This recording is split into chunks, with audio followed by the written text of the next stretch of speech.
እንዴት አላችሁ? ስለ ማንቸስተር ሲቲው ራያን ሼርኪ ጥቂት እናንሳ። ለየት ያለ ተጫዋች ነው ራያን ሼርኪ። በጓርዲዮላ ቡድኖች ውስጥም ሆነ አሁን ባለው የፕሪሚየር ሊግ የጨዋታ ስልት ለየት ያለ ተጫዋች ነው። በፕሪሚየር ሊግ ስትራክቸርድ በሆነ አጨዋወት ውስጥ በጓርዲዮላም በጣም ሬጂመንትድ በሆነ እግር ኳስ ውስጥ በጣም ኃይለኛ የሲስተም ቡድን ውስጥ ልክ የእሱ አይነት ስታይል ያለው ተጫዋች ብዙ አታዩም። በሲቲ ሴታፕ ውስጥ እንደ ጃክ ግሪሊሽ አይነቶቹ ተጫዋቾች ልክ ሼርኪ ከሊዮን ሲመጣ የነበረው አይነት ዝና ይዞ የመጣ እንግሊዞቹ እንደሚሉት ኦፍ ዘ ከፍ ተጫዋች፣ የነጻነት ተጫዋች፣ ከፍተኛ የድሪብል ቁጥር የሚያስመዘግብ ከፍተኛ የጨዋታ ኢማጂኔሽን ያለው ተጫዋች ሆኖ ነው ወደ ማንቸስተር ሲቲ የመጣው። ማንቸስተር ሲቲ ትሬብል ባሸነፈበት በ2022/23 የውድድር ዘመን ጠቃሚ ተጫዋች ነበር። እንዲያውም በዚያ የውድድር ዘመን ከየትኛውም የሲቲ ተጫዋች በላይ ብዙ ጨዋታ በቻምፒየንስ ሊግ የተጫወተው ተጫዋች እርሱ ነበር። አሁን ልዩነቱ ምንድነው? የአስቶን ቪላውን ራያን ሼርኪን ያንን 100 ሚሊዮን ፓውንድ እንዲወጣ ያስቻለን ክህሎት ግን በፔፕ አልትራ ሲስተማቲክ ቡድን ውስጥ በጣም በሲስተም በተወጠረ ቡድን ውስጥ ለመተግበር ያስቸግራል። ምክንያቱም የተጫዋቾች የግል የክህሎት ነጻነት ለቡድኑ ሰርቪስ ሲባል ስለሚጨቆን ማለት ነው። ራያን ሼርኪም ከሊዮን በሚመጣበት ጊዜ ገና ከልጅነቱ ጀምሮ የሚያጠራጥር የክህሎት ጥያቄ ያለበት ተጫዋች አልነበርም። ነገር ግን ትልልቅ ክለቦች ይህንን ተጫዋች ደፍረው ያልወሰዱበት ምክንያት ከትልልቅ ክለቦች ጋር በተለያዩ ጊዜያት ስሙ በዝውውር የተነሳ ቢሆንም አንድ ጊዜ እንዲያውም ወደ ፓሪስ ሳን ጀርማን ሊዘዋወር በጣም ተቃርቦ ነበር። የሊቨርፑል አሰልጣኝ አርነ ስሎት ራሳቸው በአካል አግኝተው እንዳነጋገሩት ብዙ ዘገባዎች ይወጡ ነበር። ባለፈው ክረምት ወደ ሲቲ ከመሄዱ በፊት ቦሩሲያ ዶርትሙንድ እና አርሰናልም ሌሎቹ የተጫዋቹ ፈላጊዎች ናቸው በሚል ስማቸው የተጠቀሱ ክለቦች ነበሩ። በመጨረሻ ጓርዲዮላን ያስፈረመው ግን ከነዚህ ሁሉ ትልልቅ ክለቦች ጋር ስሙ ይነሳ የነበረው ማንም ሰው ሊክደው የማይችል በግልጽ የሚታይ የተሰጥኦ ሀብታም ስለሆነ ነው። ግን ሁልጊዜ እሱን በተመለከተ አንድ ጥርጣሬ አለ። ማቭሪክስ የሚሏቸው አሉ። እነዚህ የተለየ ነጻነት የሚፈልጉ ምናልባት በቡድን መዋቅር ውስጥ በኃይለኛ የተወሳሰበ ሲስተም ውስጥ ለመጫወት የሚያስችል ዲስፕሊን፣ ያጨዋወት ዲስፕሊን ማለት ነው፣ የባህሪ ሳይሆን የጨዋታ ዲስፕሊን የሌላቸው ተጫዋቾች አሉ። በነዛ ምድብ ውስጥ የሚያስቀምጡት ሰዎች ስለነበሩ ወደ ማንቸስተር ሲቲ ሲዘዋወር ግር ያላቸው በተለይ በፈረንሳይ እግር ኳስ ውስጥ ያሉ ትልልቅ ጸሐፊዎች አይቼ ነበር። በሌኪፕም ለፊጋሮም ሌሎች ብዙሃን መገናኞችም ላይ እንዲህ አይነት ግርም ተፈጥሮ ነበር። የጓርዲዮላ አይነት አሰልጣኝ ተጫዋች አይመስልም ነበር። የበለጠ ለተጫዋቾች ነጻነት በመስጠት የሚያምኑ አሰልጣኞች ተጫዋች ይመስል የነበረ ነው። ጓርዲዮላ የነጻነት ኤክሰፕሽን ያደረገው ለሊዮኔል ሜሲ ብቻ ነው። ፍጹም የፈለገው የሜዳ ዞን ላይ የመገኘት ነጻነት የሰጠው ያ ነጻነት ለሊዮኔል ሜሲ የተሰጠው ሊዮኔል ሜሲ ስለሆነ ነው። ሜሲነቱ ብቻውን ጀስቲፋይ ያደርገዋል። ለራያን ሼርኪ ግን ሊዮን ውስጥ ሳይቀር እስከ ባለፈው የውድድር ዘመን ፓውሎ ፎንሴካ በተለይ ኃላፊነቱን እስከተረከቡበት ጊዜ ድረስ ጀማሪ ላልነበረ ተጫዋች እንዲህ አይነት ነጻነት ይሰጠዋል የሚል ግምት አልነበረም። ፔፕ በእርግጥ ከኬቨን ደብሮይነ መልቀቅ በኋላ የበለጠ ክሬቲቭ ተጫዋች የሚፈልግበት ጊዜ ስለነበር በመጀመሪያ አሁን ወደ ሊቨርፑል የመጣውን በወቅቱ የባየር ሌቨርኩዘን ተጫዋች የነበረውን ፍሎሪያን ቨትስን የማስፈረም ፍላጎት እንደነበረው እናውቃለን። ስለዚህ ገበያው ላይ ማንቸስተር ሲቲም እንደ ክለብ ጓርዲዮላም እንደ አሰልጣኝ ፈጣሪ ተጫዋቾች እየፈለጉ ነበር። ግን ፈጣሪ ተጫዋቾች ሆነው ያ የቦታ ዲስፕሊን ያላቸውን ሲስተም የሚያከብሩ ተጫዋቾችን ይፈልጋል የሚል ግምት ነው የነበረው። ግን ሼርኪን አመጣው እና በሚያስገርም ሁኔታ ራያን ሼርኪ ማንቸስተር ሲቲ የፕሪሚየር ሊግ ሻምፒዮን የሚሆን ከሆነ አርሰናልን በልጦ የሊጉ አሸናፊ የሚሆን ከሆነ የዛ ዋና ምክንያት ሆኖ ሊጠቀስ የሚችል ነው። ስለዚህ ለየት ያለ ተጫዋች ነው፣ ለየት ያለ ፈጣሪ ነው። ባለፈው ሳምንት ከቼልሲ ጋር በነበረው ጨዋታም በሌሎችም በቅርብ ጊዜ እየተደረጉ ባሉ ጨዋታዎችም ከማንቸስተር ሲቲ ድሎች ጀርባ ያለው አርክቴክት እሱ ሆኖ ይታያል። አርሰናል የሌለው አይነትም ተጫዋች ነው፣ ወይም አርሰናል ኖሮት እንደ ኤበሪቺ የዚህ አይነቱ ተጫዋች በስታይል ከሼርኪ ጋር ተቀራራቢ ተጫዋች ነው፣ ግን ወይ ኖሮት የማይጠቀሙ አይነት ተጫዋች ነው። 15 ጨዋታ ብቻ ነው በዚህ የውድድር ዘመን የጀመረው። ይሄ የ22 ዓመት ልጅ የውድድር ዘመኑ ሲጀመር አካባቢ በእርግጥ ጉዳት ገጥሞት ነበር፣ ግን ከጉዳት ከተመለሰም በኋላ የማንቸስተር ሲቲ ኦቶማቲክ ጀማሪ አልሆነም። 27 ጨዋታ ነው ያደረገው። ከነዚህ መካከል 15ቱን የጀመረው አብዛኞቹ 2026 ከተጀመረ በኋላ በተደረጉ ጨዋታዎች ነው። ያለምንም ጥርጥር የመጀመሪያ ጀማሪ ሆኖ ሲጫወት የምናስተውለው እና 10 የመጨረሻ ኳሶች አቀብሏል። ስለዚህ አንዳንድ ተጫዋቾች ምታተኛ ተጫዋቾች አሉ። እንዴት አደረገው ያንን ፍሊክ፣ እንዴት አደረገው ያንን ራቦና ወይም ያንን ኤላስቲኮ የምንላቸው ግን መጨረሻ ላይ ፍሬያማ ያልሆኑ በውጤት የማይታገዙ ተጫዋቾች አሉ። ሼርኪ እንደዛ አይደለም። ሰዎች ምን ይላሉ? ለሱ ማድነስ ሜተድ አለው ይላሉ። ለየት ያለ ምትሃት ቢኖረውም ግን ፍሬ የሚያፈራ ነው። በነገራችን ላይ ራያን ሼርኪ በሁለት ካምፖች የተከፈለ አስተያየት ነው ያለው በፈረንሳይ። እኔ ለረጅም ጊዜ ማቀው ተጫዋች ነው። ብዙ ተመልካች ምናልባት ወደ ሲቲ ከመጣ በኋላ ሊሆን ይችላል ከራያን ሼርኪ ጋር የበለጠ የተዋወቀው። ግን የፈረንሳይ ሊግ ወይም ሊገ ለ4 ዓመት ገደማ ለካናል ፕሉስ ሽፋን እንሰጥ በነበረበት እንደዚህ አይነት የኮሜንትሪ ከቨሬጅ በነበረን ጊዜ ይህንን ተጫዋች የማየት እድል ነበረኝ። ሁልጊዜም ለፈረንሳይ እግር ኳስ ባለኝ ዝንባሌ ምክንያትም ገና ብቅ ካለበት ጊዜ ጀምሮ ገና ስለ ሼርኪ መስማት ከጀመርኩ 7 ዓመት ይሆነኛል። ብዙ ጊዜ ብየዋለሁ ይህንን። ከ15 ዓመቱ ጀምሮ እየመጣ ያለ ቀጥሎ የሊዮን አካዳሚ የሚያፈራው ሱፐርስታር ነው እየተባለ ይነገር ነበር። ስለዚህ ከታወቀ ቆይቷል ባለ ክህሎትነቱ። እንዲያውም ትንሽ ወንድሙን አይታችሁት እንደሆነ ገና 15-14 ዓመቱ ነው መሰለኝ ሶሻል ሚዲያ ላይ ሰርኩሌት የሚያደርግ የሆነ ምትሃቱን ሲያሳይ የሚታይበት አንድ ቪዲዮ አይቻለሁ። እና ስለ ራያን ሼርኪም ያን ጊዜ የሊዮን ደጋፊዎች ገና ከ14-15 ዓመቱ ጀምሮ ሲያውቁ ቆይተዋል። የዓለም እግር ኳስም መስማት ጀምሯል ስለ እርሱ የተለየ ባለ ክህሎት ልዩ ተሰጥኦ ያለው ተጫዋች ተብሎ ሲነገርለት ቆይቷል። ግን ሁልጊዜም በፈረንሳይ እግር ኳስ ውስጥ ሰዎችን ለሁለት የሚከፍልበት ምክንያት አንዳንዶቹ እግር ኳስን ለመውደድ ምክንያት የሚሆን በእግር ኳስ ለመዝናናት ምክንያት የሚሆን ፍላምቦያንት የሆነ የተሰጥኦ ሀብታም ትሪኮች ያሉት የማይተነበይ ተጫዋች ብለው ያደንቁታል። ሌሎች ደግሞ ልክ ነው የአስደናቂነት ነጸብራቅ ያለው ግን በዚህ ዘመን ላለ ሬጂመንትድ ለሆነ ሲስተማቲክ እግር ኳስ የማይሆን ነው፣ ለዛ የማይገዛ አንታይ ሲስተም ተጫዋች ነው። እሱ ደግሞ በዚህ ዘመን ካሉ አሰልጣኞች ጋር አብሮ አያሰራውም የሚሉ ሰዎች ነበሩ። ስለዚህ በህልመኞችና በፕራግማቲስቶች መካከል ሁለት አይነት አስተያየት ነበርና ይሄው አስተያየት ይሄው ፐርሰፕሽን በፈረንሳይ እግር ኳስ ውስጥ አሁንም ድረስ አለ። የሊዮን ተጫዋች ሆኖ ባለፈው የውድድር ዘመን ነው እንደው የምር ወጥ የሆነው የምር የመጨረሻ ኳሶች ማቀበል የጀመረው በወጥነት ጎሎች የሚያመርት ተጫዋች የሆነው። ይሄ ክርክር ግን አሁን በተለይ በዚህ ሰዓት በእንግሊዝ የለም።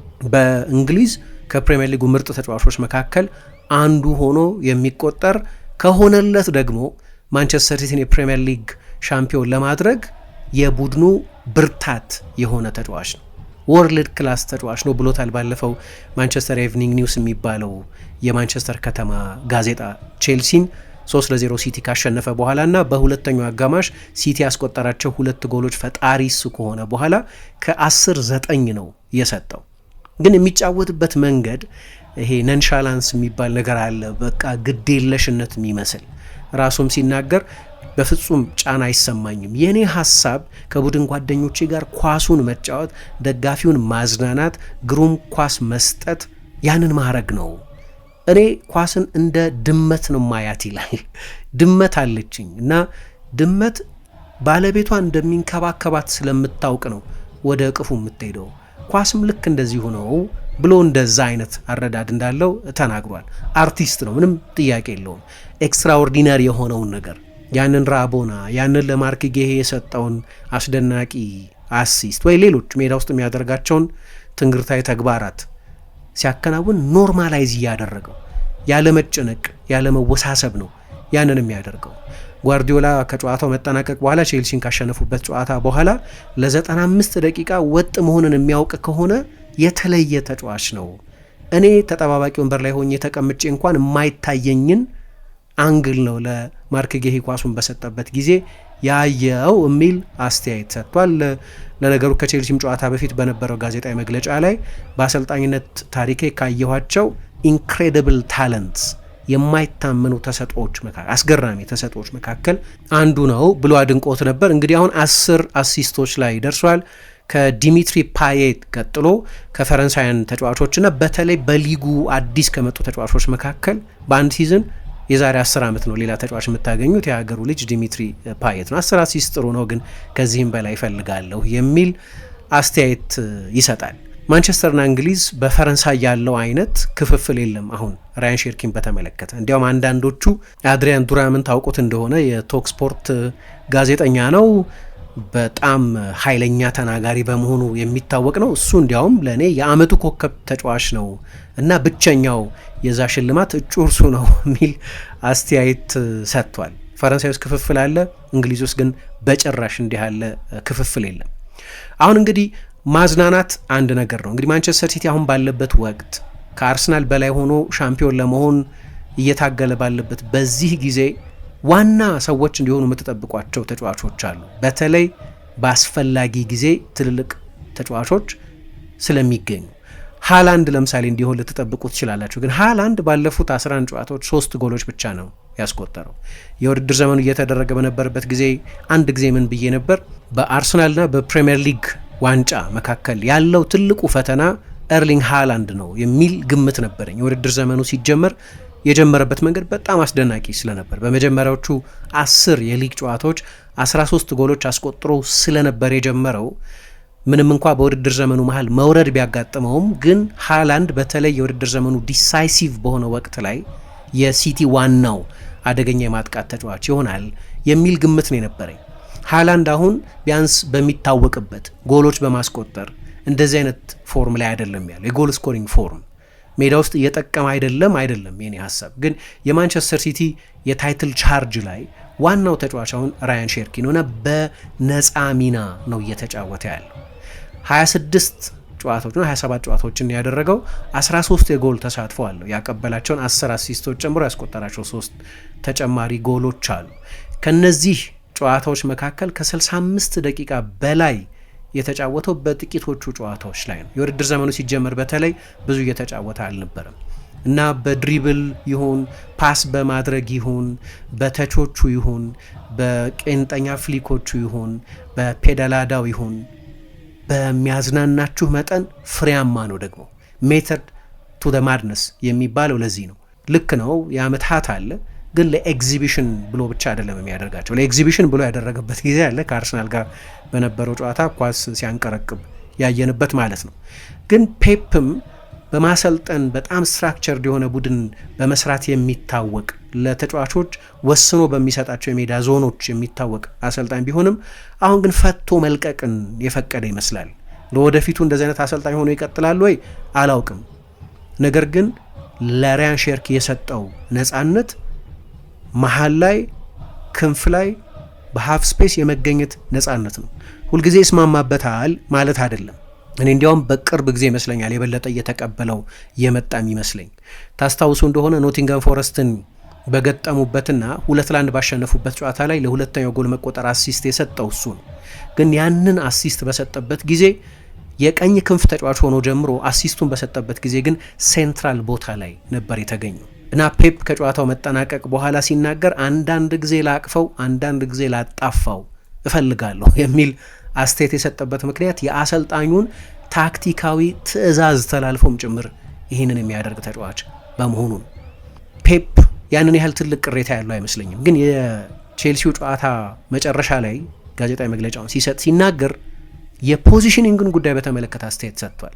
ምክንያቱም ራያን ሼርኪን ለኪፕ አንድ ዘገባ አውጥቶ ነበር እዛ ጨዋታ ላይ የነበረው ሙቭመንት በተመለከተ። ፔፕ ብቻ ሳይሆን በአንድ አጋጣሚ ቤርናርዶ ሲልቫ ኳስ ይዞ በነበረበት ጊዜ በእጁ እየጠቆመ ወደፊት ወደ ስፔስ ሩጥልኝ እያለ ይጠቁሞ ነበር። በሌላ አጋጣሚ የማንቸስተር ሲቲ ቢልድአፕ ከራሳቸው ከጂጆ ዶናሩማ ከፍጹም ቅጣት ምት ሳጥናቸው እየተጫወቱ ለመውጣት ይሞክሩበት በነበረበት ጊዜ ደግሞ ሳጥን ውስጥ ነበር። የማንቸስተር ሲቲ በጣም ፈጣሪ የሆነው ተጫዋች በቢልድአፕ ጊዜ ፍጹም ቅጣት ምት ሳጥን ውስጥ ነበር። ፔፕ አሁን ይሄንን አይወደውም። ለሃላንድ ለሴሜኞት ቀርቦ ነው መጫወት ያለበት። በሁለተኛው አጋማሽ አደገኛ የሆነበት ምክንያት እሱ ነው። በመጀመሪያ አጋማሽ በጥልቀት ይመለስ ነበር፣ ከሚያስፈልገው በላይ በሆነ ጥልቀት ይላል። ስለዚህ በነፃነት መስጠትና በብልሃት በመንቀሳቀስ ኤነርጂ ኮንዘርቭ ለማድረግም ይሁን የበለጠ አደገኛ በሚሆንበት ስፍራ እንዲገኝ በመስመሮች መካከል በሃፍ ስፔስ ቦታ ከአጥቂው ጀርባ እንዲገኝ ይፈልጋል። ለዚህ ነው ከደብሮይነ ጋር አነጻጽሮ አስተያየት የሰጠው።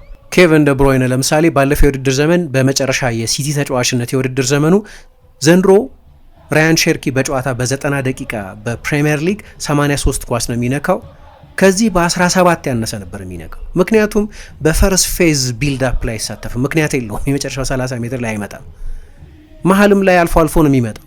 ከመሀል ሜዳው ወደፊት ባለው የሜዳ ስፍራ ነው ተጠግቶ የሚጫወተው። ፔፕ ጓርዲዮላ ነጻነት ለመስጠት ፍቃደኛ ቢሆንም እና ተጫዋቹ የዛን የፔፕን ነጻነት እየተጠቀመበት ቢሆንም ግን ከጨዋታዎች በኋላ ሁልጊዜ ኮሜንት ሲሰጥ ብዙ ጊዜ ሲተቸው እንሰማለን።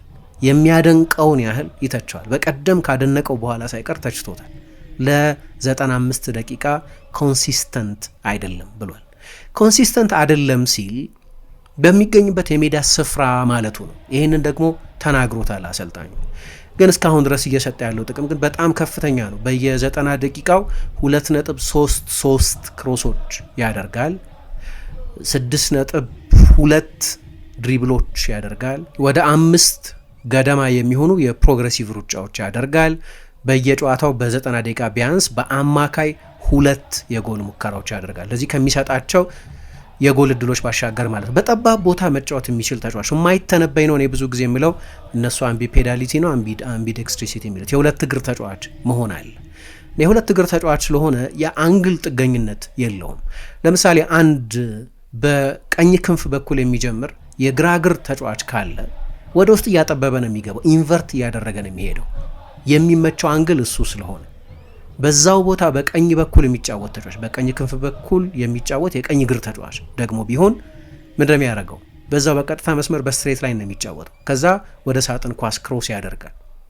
ራያን ሼርኪ በሀፍ ስፔስ የሚጫወት ከቀኝ የሚነሳ በጥልቅ ቦታ የሚጫወት የሁለት እግር ተጫዋች ስለሆነ አትተነብዩትም። እንደዚህ አይነት ሩጫዎች ወይ ዲያጎናል ወይ የስትሬት ላይን ሩጫ እንዲያደርግ አይገደድም። ምክንያቱም የሁለት እግር ተጫዋች ነው። በመረጠው አቅጣጫ መሄድ ይችላል። ይሄ ደግሞ እንዳይተነበይ ያደርገዋል። ደግሞ በጠባብ ቦታ መጫወት ይችላል። በጠባብ ቦታ ያለው ቴክኒካዊ ጥራት በጣም አስደናቂ ነው። ስለዚህ እነዚህ ሁሉ የሲቲ የቅርብ ሳምንታት የክሬቲቪቲ መሻሻሎች በቀጥታ ከሱ የመጀመሪያ አሰላለፍ ውስጥ መካተት ጋር የሚገናኝ ነው እና በእኔ አስተያየት ራያን ሼርኪ አሁን በዚህ ሰዓት በተለይ ባለፉት 3 ወራት እያሳየ ባለው ብቃት ከዓለም ምርጥ ተጫዋቾች መካከል ነው። ስለ ፎርም ነው የማወራው። ስለ ክህሎትም ቢሆን ከዓለም ምርጥ ተጫዋቾች መካከል አንዱ ሊያስብል የሚችል የተፈጥሮ ታለንት ያለው ተጫዋች ነው። በዓለም ላይም ከጥቂት ተመልካችን ከሚያዝናኑ ተጫዋቾች መካከል አንደኛው ነው። ግን ፔፕ መቼስ የፔፕ ካራክተር አለ እንደ ኮች እንደምታውቁት ምንድነው ማይክሮ ማኔጅ ማድረግ የሚፈልግ ዝርዝር ጉዳዮችን ሁሉ መቆጣጠር የሚፈልግ አሰልጣኝ ነው እና ፔፕ በሚሰጣቸው አንዳንድ አስተያየቶች ጊዜ በሲስተም እና በኢንዲቪጁዋል መካከል ያለ ከድሮ ጀምሮ የነበረ ጥል ነው ይባላል። ምክንያቱም ተሰጥኦ የተለየ ሆኖ ግን ጓርዲዮላ ከአንዳንድ ከእንደዚህ አይነት ተጫዋቾች ጋር ያልተግባባባቸው ጊዜያት ነበሩ። ለሲስተም ፒኬ እንደሚለው በጓርዲዮላ ስር ሲስተም ንጉስ ነው የሚል አስተያየት ይሰጣል። ይሄኛው ደግሞ በሲስተም እንዳታስሩት የሚያስገድዳቸው አይነት በጣም አስደናቂ ተጫዋች ነው። ፔፕ ኤክሰስ ብዙ አይወድም፣ ቅንጦት የሚያበዛ ተጫዋች አይወድም። ለዚህ ነው የዘንደርላንድ ጨዋታ መጨረሻ ላይ ያችን የራቦና አሲስት ከሰጠ በኋላ ጎሉን ያስቆጠረው ፊልፎደን ጭንቅላቱን ይዞ ባለማመን ነው ወደ እሱ ሲሮጥ የነበረው።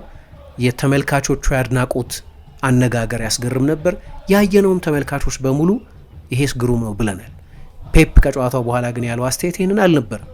ከጨዋታው መጠናቀቅ በኋላ እኔ ነገር አቅልሎ የሚጫወት ተጫዋች ነው የምወደው አለ። ሲምፕሊሲቲ ነው የምወደው። ለምሳሌ እንደ ሊዮኔል ሜሲ አይነት ባለተሰጥኦ ተጫዋች አሰልጥኛ አላቅም። ሊዮኔል ሜሲ ራቦና አይሞክርም አለ። እኔ እዚህ ላይ ያለኝ አስተያየት ፔፕ ጓርዲዮላ አውሮፓ አሰልጣኝ ነው። አውሮፓዎቹ የበለጠ ኤፊሸንሲ ላይ ነው ትኩረት የሚሰጡት። ሼርኪን ደግሞ ስታዩት አውሮፓዊ ነው፣ ፈረንሳዊ ነው፣ ግን ከሰሜን አፍሪካ ተሰደው ከሄዱ ቤተሰቦች የተወለደ ነው። ለአልጄሪያ ብሔራዊ ቡድን ለመጫወት ይችል ነበር።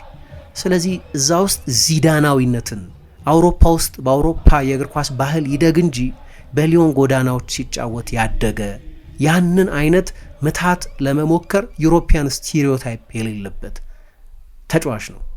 ዚዳንን አይታችሁት እንደሚታያችሁ ፍሌር ነው የሚታያችሁ። አውሮፓውያን ያንን አያደርጉም እያልኩ አይደለም፣ ግን የበለጠ የላቲን ተጫዋች አይመስልም፣ የበለጠ የብራዚል ተጫዋች አይመስልም።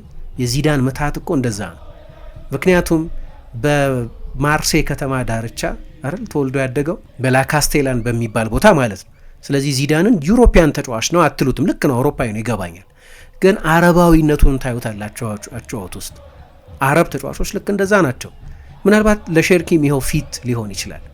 ምን ይላል አንድ በቅርብ ጊዜ አንድ ከፈንስ ፉትቦል ጋር የነበረው ቃለ ምልልስ ነበር እና ስለ ቶማስ ሲሞ የሚባል ጋዜጠኛ ቃለ ምልልስ አድርጎለት ነበር እና ምን ይላል፣ ሮቦቶች ደስ ይላሉ፣ እኔ ግን ምትሃተኞች የበለጠ ወዳለሁ ይላል።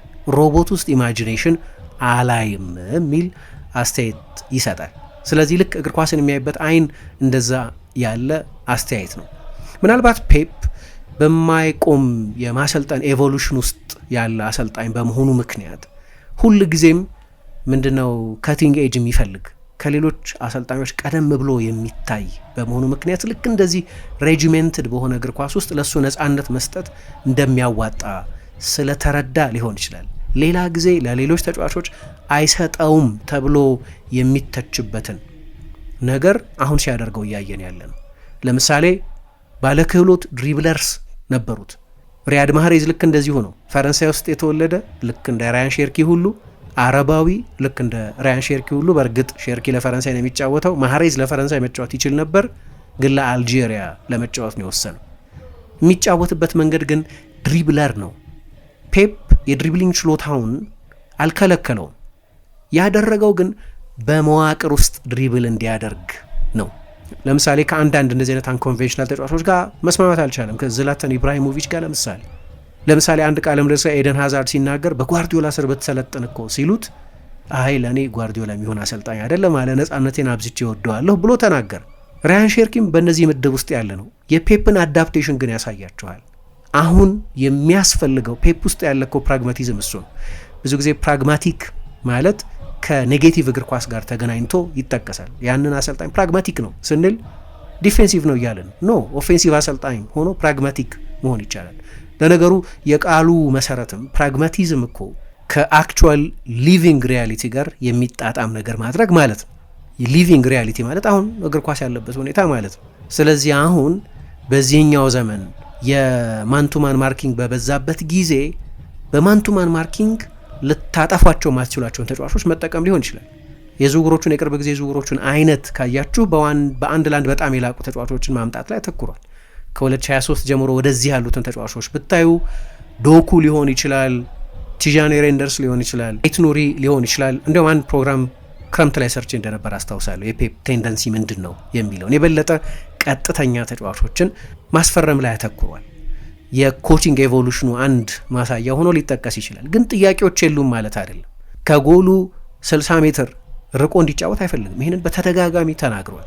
አሁንም ቢሆን ሪጂዲቲ አለ ወይም ለመዋቅር መገዛት አለበት። ያን ያህል ከጨዋታ ርቆ እንዲጫወት አይፈልግም። ግን ደግሞ በሌሎች ተጫዋቾች ላይ የሚያስቀምጠው የሚመስለውን ገደብ ግን እዚህ ተጫዋች ላይ አንስቶታል። ምንም ጥያቄ የለው እና ይሄ ደግሞ ሲቲን እየጠቀመ ነው። በተለይ በቅርብ ሳምንታት እየተደረጉ ባሉ ጨዋታዎች ላይ ይህን ልዩነት በግልጽ ማየት ይቻላል። 10 አሲስቶች አሉት። በየ138 ደቂቃው አንድ አሲስት እየሰጠ ነው ራያን ሼርኪ።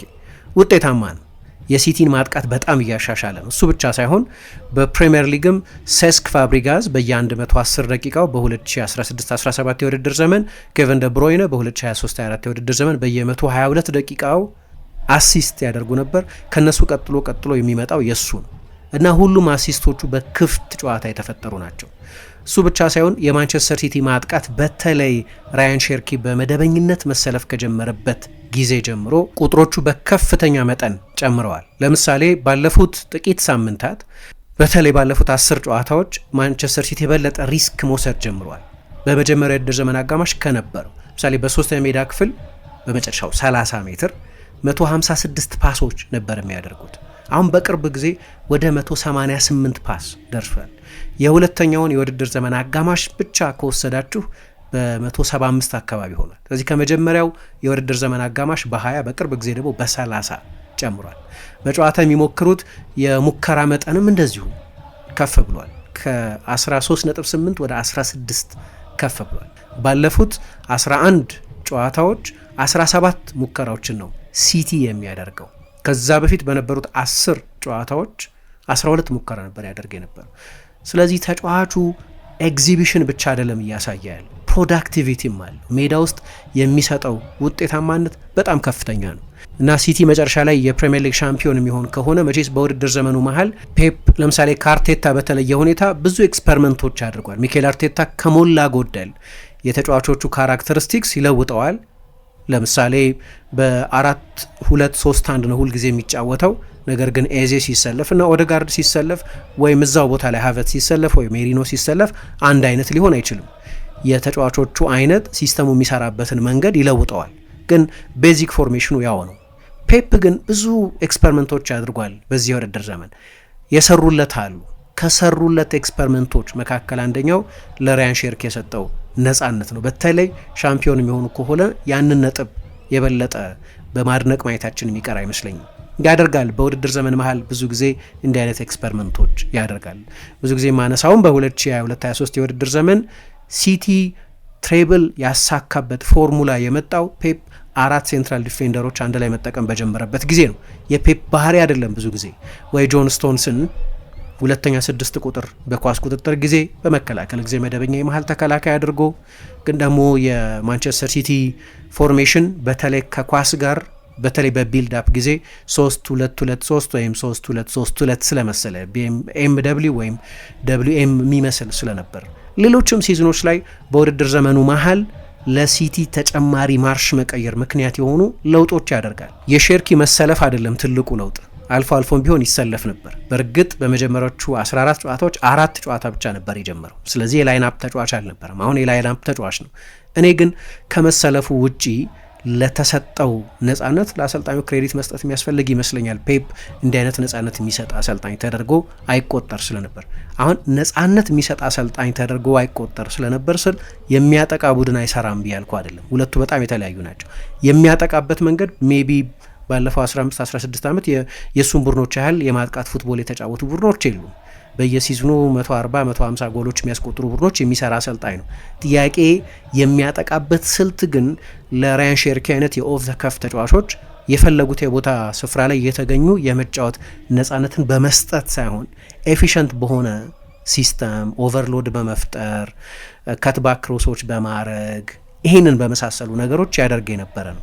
ይሄኛው ግን ለዚህኛው ክሬቲቭ ጂኒየስ ነጻነት በመስጠት የተገኘ ነው። ስለዚህ የአሰልጣኙንም በየጊዜው ያለ ኤቮሉሽን የሚያሳይ ነው፣ ግን ለየት ያለ ተጫዋች መሆኑንም የሚያሳይ ነው እና ከአርሰናል ጨዋታ በፊት የአርሰናል ተጫዋቾች በዋነኝነት የሚፈሩት የሲቲ ተጫዋች የሚመስለኝ ራያን ሼርኪ ነው። በተለይ በቅርብ ጊዜ ባለው ፎርም በጨዋታው ላይ ምን አይነት ተጽዕኖ ይኖረዋል የሚለውን እንግዲህ ከጨዋታው በኋላ እንነጋገርበታለን ማለት ነው። አመሰግናለሁ።